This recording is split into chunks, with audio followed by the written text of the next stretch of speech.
The greatest battle.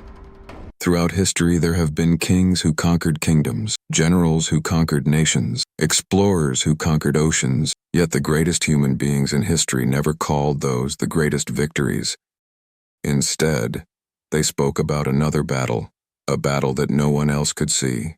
No army could fight for you.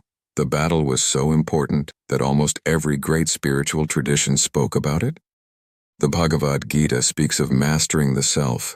The Buddha speaks of overcoming craving. Jain monks embraced extraordinary restraint. Christian monks practiced celibacy. Yogis devoted entire lifetimes to Brahmacharya. Different civilizations, different languages, different cultures. Yet they all kept pointing toward the same mountain. Why? Was it coincidence? Or had they discovered something about human nature that most people still haven't? People think Brahmacharya means one thing. Not marrying, not having sex. That is where the conversation usually ends. But what if that isn't where it begins? What if Brahmacharya was never the destination? What if it was only a tool? Because no civilization preserves an idea for thousands of years, unless it believes that idea transforms human beings. So the real question isn't, why did they practice Brahmacharya? The real question is, what kind of human being were they trying to become? That is the mystery. The enemy. Nobody can escape. Imagine this. You are standing on a battlefield. The greatest battle of your life is about to begin. Who is your opponent? It isn't another person. It is your own mind. How many decisions do you make every day? Simply because an impulse appeared, not because you carefully chose them, because the impulse arrived first. Eat this, watch that, reply in anger, seek pleasure, avoid discomfort. Thousands of tiny commands every single day. Who is actually making those decisions? You or the impulse? People assume every desire deserves to be followed. The ancient masters questioned that assumption, and that single question changed everything. Why Brahmacharya became the ultimate test out of all human desires. Why did so many traditions place such importance on sexual restraint? Why not hunger? Why not sleep? Why not wealth? Because they understood something profound. Some impulses are stronger than others. Sexual desire is one of humanity's most powerful drives. It influences poetry, music, art, families, wars, and civilizations. Ignoring that reality would be foolish. But another question appears.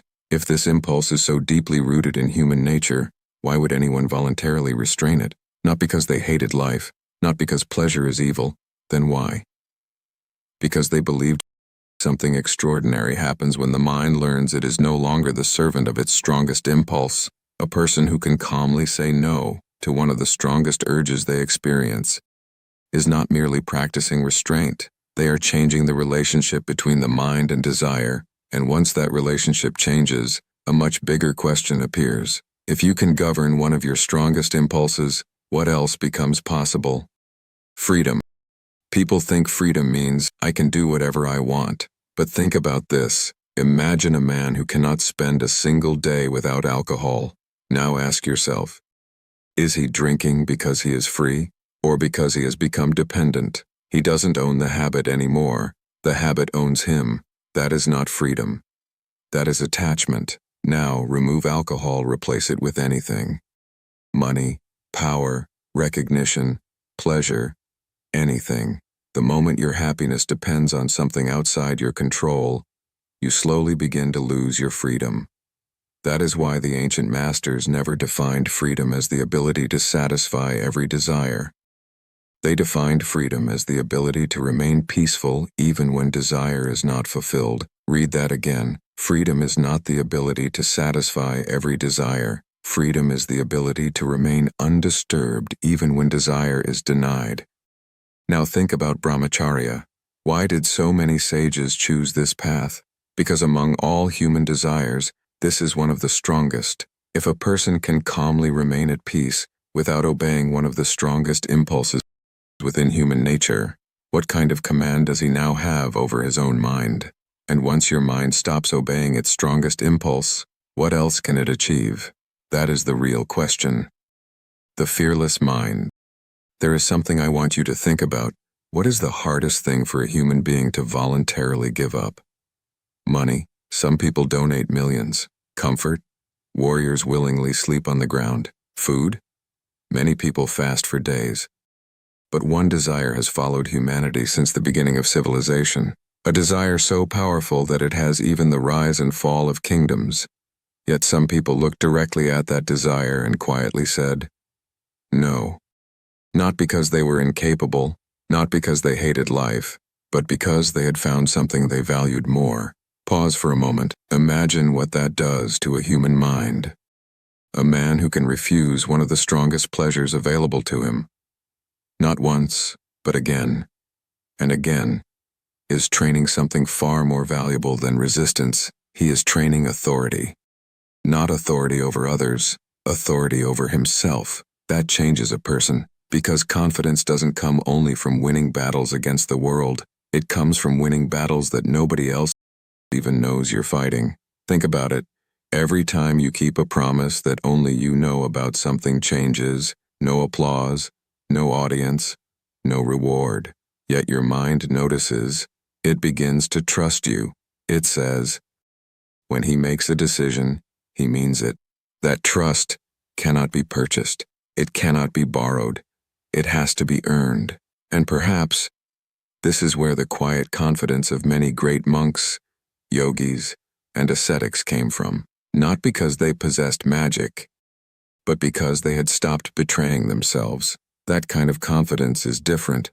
It doesn't need to be loud, because it was built in silence. Now, another question appears.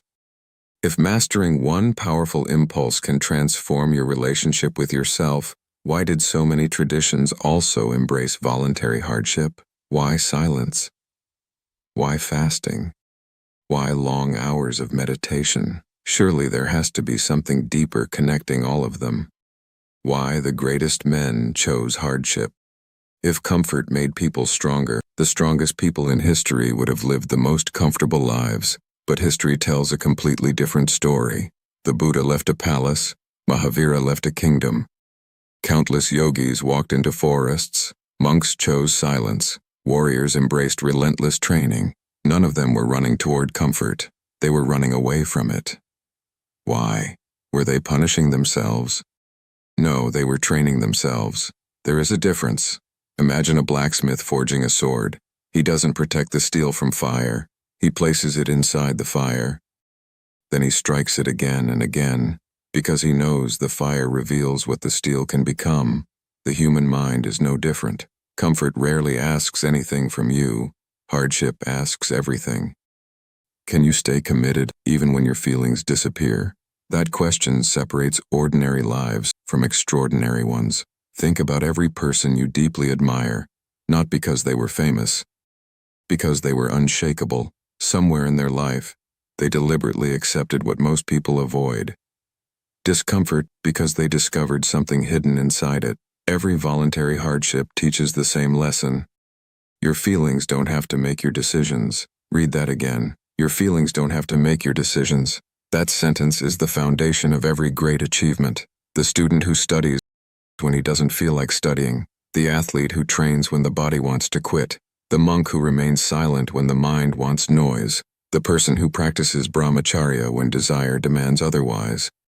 Different actions, the same battle. Every one of them is strengthening the same muscle. The ability to choose purpose over impulse. That is tapasya. Not suffering. Training, not punishment. Preparation. And suddenly, all these ancient practices begin connecting. Brahmacharya, fasting, silence, meditation, simple living, they look different, but they are all asking the same question. Who is in command, you or the impulse? Now imagine living like this for 5 years, 10, 20 years. What kind of person would slowly emerge? Not overnight, but through thousands of invisible victories that nobody applauded.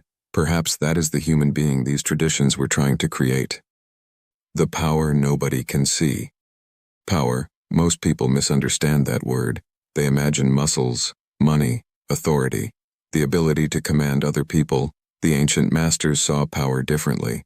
They asked one question: can you command yourself? Because if you cannot, what exactly do you own? Imagine a king. He controls an entire kingdom. Thousands obey his command. But the moment anger appears, he obeys it. The moment greed appears, he obeys it. Tell me, who is actually the king? The man or his impulses? Now imagine another person. Nobody knows his name. He owns almost nothing, but every decision passes through awareness, not impulse. He decides what deserves silence. He decides what deserves his attention. Who is more powerful? The world usually chooses the first. History usually remembers the second. This is why Brahmacharya was never respected because of what a person avoided. It was respected because of what that person became. A man who governs himself walks differently, speaks differently, looks at the world differently, not because he is trying to appear confident, because he no longer feels the need to prove anything. If I can govern myself, I do not fear the world. That sentence cannot be taught. It has to be experienced. Now ask yourself, when fear appears, what usually happens? People compromise. When temptation appears, people compromise. When pressure appears, people compromise. Why? Because something outside them has become stronger than something inside them. Every practice we've discussed is trying to reverse that equation. It is trying to make what is inside you stronger than what is outside you. That is real strength, not domination, direction, not force. That is mastery. And perhaps this explains why so many extraordinary people appeared calm even in impossible situations, because they had spent years training one ability, the ability to remain the master of their own mind. Now one final mystery remains. If this path can transform a human being so deeply, why has the modern world almost forgotten it? Why do people hear the word Brahmacharya and immediately think of restriction instead of power? That is where our final clarity begins, the forgotten meaning. Today, when people hear the word Brahmacharya, most immediately think restriction, sacrifice, giving something up. But perhaps that is because we are looking at it from the wrong direction. Imagine climbing a mountain. From below, people only see what you have left behind: comfort, entertainment, pleasure, and convenience. But the person climbing isn't looking down. He's looking upward. His eyes are on the summit. That changes everything. Because he doesn't feel that he's losing something. He feels he's moving towards something greater. That is the difference. The world asks, what did you give up? The practitioner asks, what did I gain?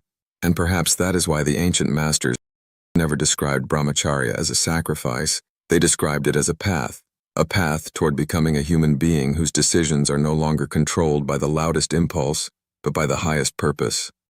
Look back at everything we've explored. The battle was never against desire. The battle was never against the body. The battle was never against pleasure. The battle was always against unconscious living, against reaching without choosing, against reacting without awareness, against spending an entire lifetime being pulled by every impulse that appeared. That is the real prison. Not desire itself, but becoming its servant. Now ask yourself, how many decisions did you make today because you consciously chose them, and how many were simply reactions? That question is far more important than whether someone practices Brahmacharya. Because the principle goes far beyond it. Every time you choose purpose over impulse, you practice the same mastery. Every time you keep a promise to yourself, you strengthen the same mastery. Suddenly, Brahmacharya is no longer just one practice. It becomes one expression of a much greater truth.